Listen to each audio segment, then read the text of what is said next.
On va démarrer avec François-Xavier Touchard, vous l'avez vu il y a quelques instants dans les images. Bonjour. Bonjour. Bienvenue sur le plateau, vous êtes gérant de NG Service, entreprise spécialiste de la toiture.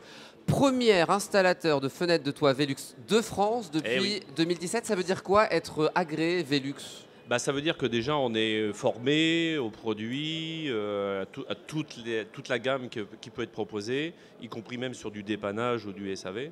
Donc c'est une spécificité par rapport à un couvreur traditionnel qui sait poser un produit Velux qui va être un petit peu plus pointu. Alors, premier installateur de France, il y en a combien des installateurs en France de Velux? Tous les couvreurs, Ouais.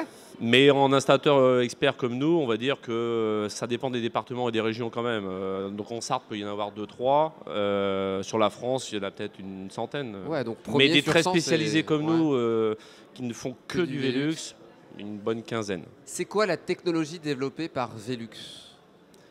En termes de performance. Oui, en termes de oui. performance, voilà, qu'est-ce qui fait la différence par rapport à Il y a d'autres 4 générations de fenêtres de toit Velux. Ouais. Donc là, la 4e génération est sortie en 2013. C'est à peu près 80% d'amélioration thermique par rapport à la première génération. Donc absolument rien à voir d'un point de vue thermique hiver, mais comme été. Et depuis une vingtaine d'années maintenant, il y a des volets roulants, en plus à énergie solaire, donc avec une pose très rapide, qu'on fait même nous à 1 € maintenant, tellement on en pose, qui permet de gagner en termes de chaleur 10, 12, voire 14 degrés dans les combles. Et l'hiver, beaucoup d'économies de chauffage, bien sûr, d'un point de vue thermique. Comment bien choisir sa fenêtre Velux? C'est quoi les critères à prendre en compte?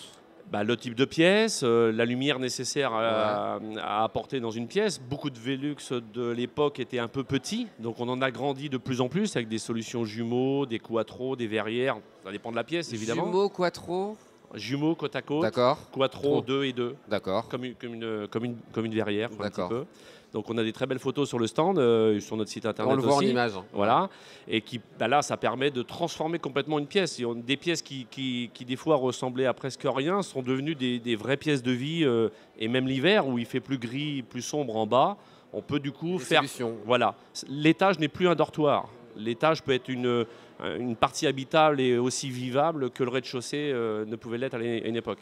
Création, installation et aussi remplacement des fenêtres. Alors 70% de l'activité, on installe à peu près 1000 fenêtres de toit par an.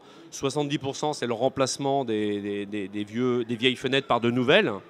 Et puis les 30%, c'est ou de l'agrandissement ou des créations, parce qu'il peut en manquer aussi dans une pièce. On en a un d'un côté mais pas de l'autre, donc c'est un peu lumineux d'un côté, c'est très sombre de l'autre. Donc on peut aussi en rajouter bien sûr.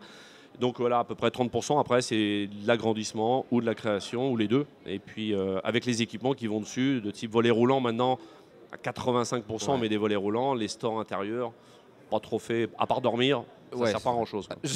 Justement, il y a les fenêtres. Ça sert même à détruire les Velux plus vite que prévu. Ah oui, c'est vrai. Une information très importante pour nos auditeurs, c'est que les gens ont le mauvais réflexe, mais naturel, de fermer les stores intérieurs en plein soleil. Mais la chaleur a déjà franchi le carreau. Donc il fait chaud, et en plus ils emprisonnent la chaleur entre la toile et le carreau. Donc c'est un peu comme dans un four, hein. Ils mettent thermostat 80 derrière le rideau là. Je me mets à la place du téléspectateur, ça semble logique de baisser le store. C'est logique, mais il ne faut pas le faire. Les Velux vieillissent 2 fois plus vite parce qu'ils brûlent. Du coup, la chaleur est concentrée entre les deux. Et là, les joints, le store, le vernis, tout brûle. Justement, la durée de vie en moyenne, justement, les stores peuvent ne pas aider. Hein, mais en moyenne, on remplace des fenêtres de toit qui ont entre 20 pour les vraiment très abîmés, mais à partir de 23-25 ans jusqu'à 30 ans et plus. Alors il y a les fenêtres, mais il y a aussi d'autres choses, vous l'avez dit, hein, les volets roulants, il y a des puits de lumière aussi, alors c'est quoi? Ce qu'on appelle les sun tunnels chez Velux, c'est une petite lucarne sur le toit qui est raccordée à un tube comme un tuyau de poêle, qui fait 40 cm de diamètre.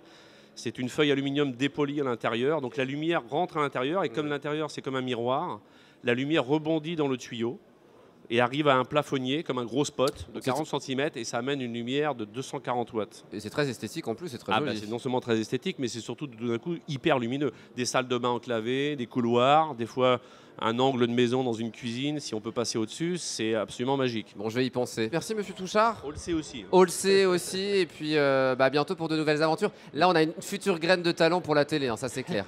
Merci, vous reviendrez. Merci.